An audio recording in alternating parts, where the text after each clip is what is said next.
Hello, everyone, and welcome to today's episode of Productivity Unlocked. I'm your host, Shahid Sharif, and today we are diving into a topic that can make or break your organization during challenging times: business resiliency. Now, before we jump in, I want you to consider a simple question. How much money would your business lose if operations suddenly went down for an hour? What about a day or even a week? If you are struggling to come up with concrete numbers, you are not alone. And that is exactly the problem we are addressing today. Business resiliency is not just another corporate buzzword, it is about understanding and preparing for the financial impact of disruptions, supporting your workforce through challenges, and ensuring your IT systems can recover quickly when, not if, something goes wrong.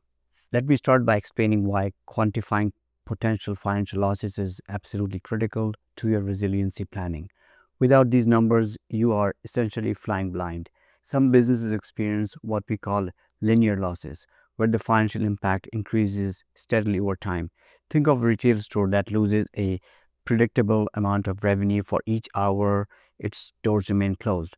But many organizations actually face exponential losses, where the financial damage accelerates dramatically over time. Imagine a supply chain disruption that starts as a minor inconvenience but quickly cascades into production halts, customer defections, and lasting reputation damage. Understanding which pattern applies to your business helps determine how much you should invest in protective measures. Now, let's break down business resiliency into its two fundamental components. First, there is what we call business resiliency, which focuses primarily on people, which is your workforce.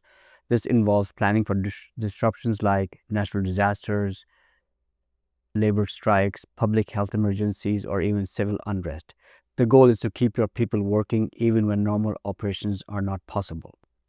Effective strategies here include having solid workforce relocation plans, cross-training employees on critical functions, establishing clear communication protocols for emergencies, and this is important, determining what level of service you can realistically maintain during disruptions. That last point deserves special attention. During a crisis, you face a critical decision. Do you try to maintain full operations at significantly higher costs, or do you temporarily reduce service levels? There is no one size fits all answer here. It depends on your financial calculations and your customers' expectations.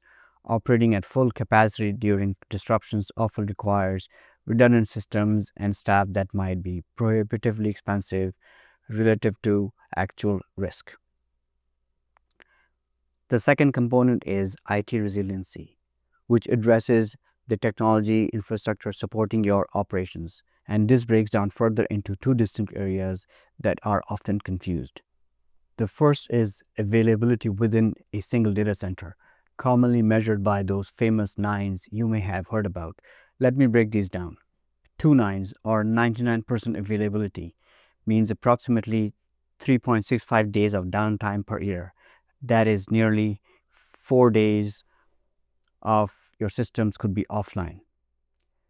Three nines, or 99.9% availability, reduces that to about 8.76 hours per year. Four nines, 99.99%, brings you down to just under an hour of downtime annually, around 52.6 minutes. And the gold standard, five nines, or 99.999% availability, means your systems would only be down for about 5.26 minutes per year. Each additional line typically represents a significant increase in both cost and complexity. So the appropriate availability target should be determined by your business impact analysis, not by technical preferences or what others in your industry are doing. Now let's talk about disaster recovery, which is distinctly different from availability. This is about recovering from catastrophic events that disable an entire data center. And I need to clear up a common misconception here. Disaster recovery is not application specific. It affects the entire data center. It is not designed for partial outages. It assumes complete loss of your primary facility, and there are not multiple scenarios to plan for. There is really just one scenario: total loss requiring failover to another location. I have heard many times in meetings where people are planning for different disaster scenarios, which is a totally inaccurate approach to disaster recovery.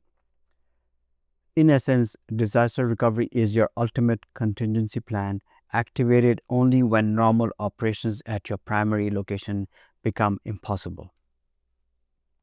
When planning for disaster recovery, two metrics dominate the conversation: RTO and RPO. RTO, or Recovery Time Objective, answers the question: how long can operations be down before unacceptable consequences occur? This is the maximum acceptable time between service disruption and restoration. RPO, or Recovery Point Objective: how much data loss is acceptable? This measures the maximum acceptable amount of data that can be lost during a recovery. Here is something critical that many organizations miss. These metrics should be established at the service level rather than the application level, because most business services span multiple applications. Think about it.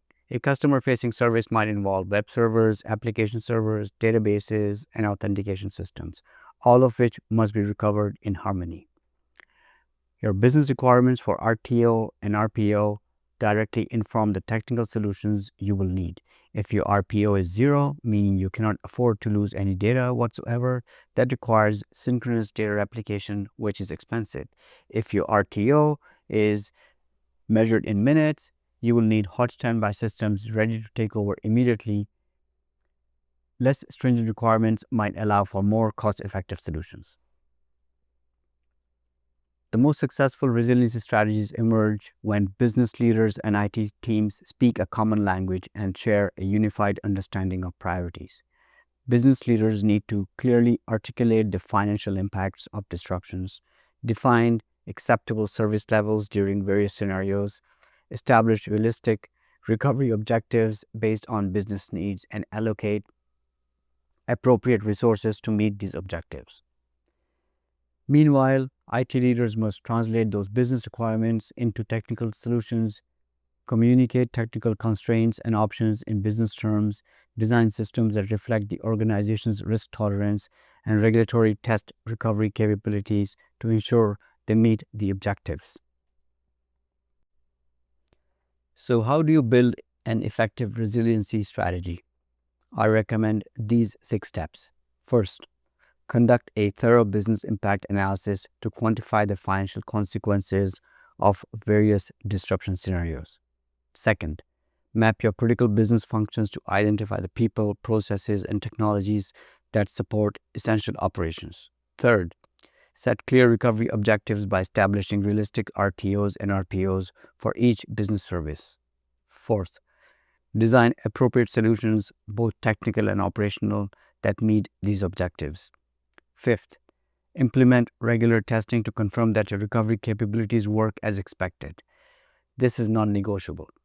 And finally, review and adapt your business evolution. Your resiliency strategy should never be a static document gathering dust on the shelf.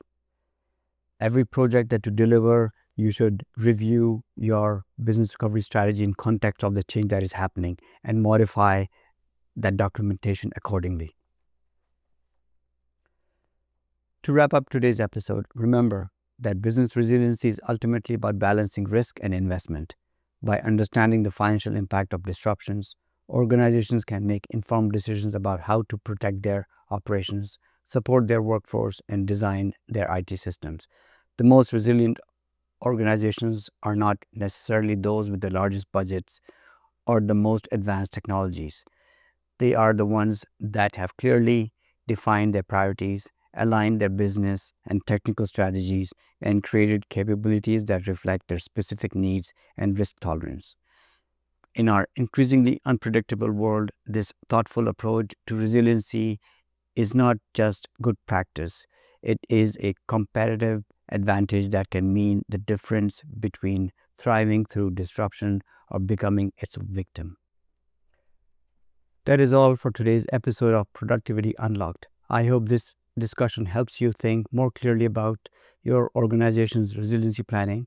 If you found this valuable, please subscribe to our podcast and share it with colleagues who might benefit.